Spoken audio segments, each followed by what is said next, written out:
Two friends are talking on a park bench. One of them says, "Don't you hate when you mean to say one thing, but then you see something and it distracts you and you say something completely different?" I was going to buy some tickets, some train tickets, and the teller was gorgeous and voluptuous. And instead of saying, "Hey, could I have 2 tickets to Pittsburgh?" I looked down and said, "Hey, could I have 2 tickets to Pittsburgh?"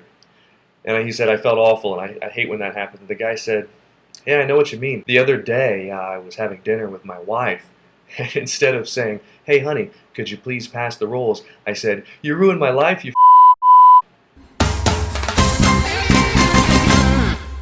So I'm hanging out in the hotel room right now before the show. The city that I'm in was the site of probably the only time that I've ever really lost my cool and got angry at a heckler. People ask me all the time, "Hey, do you get heckled during the show?" And it happens occasionally, but usually it's fine because it's happened to me before and it hasn't happened to the heckler before.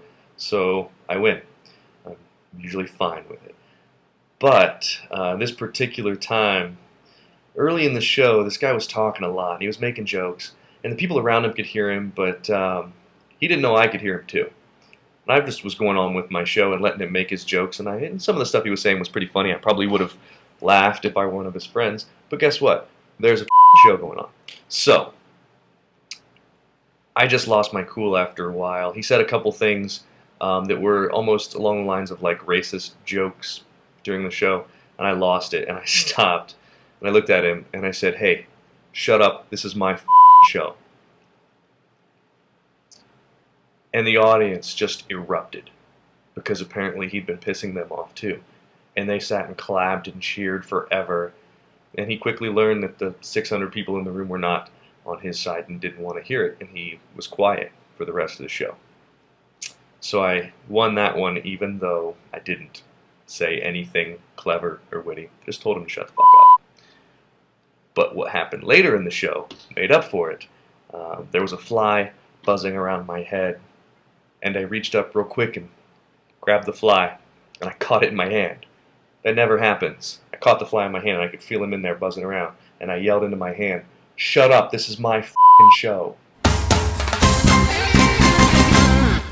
This is a trick with 3 cards. It uses a joker, another joker, and a king. So the king's on top. If I take the king and I put it on the bottom, it's pretty easy to find. Where's it at? Well, it's not on the bottom because that's the joker. If it's not on the bottom, maybe it's still on top. Of course, that's the joker. If it's not on the bottom, it's not on top, it's got to be in the middle. But that's the joker. Let's put the joker back in the middle, see if you can find it. Now, you know that that joker goes there. You also know I'm using 2 jokers, which means it could be on the bottom. It's a good thing you didn't say the bottom, because it's not. It also could be on top, but it's not. Which means we know it's in the middle. Of course, it's not. That's the king. There are only 3 cards. 1, 2, and 3. This one is a joker. This one is a king. And this one is in a 7 of spades. And that is a non sequitur.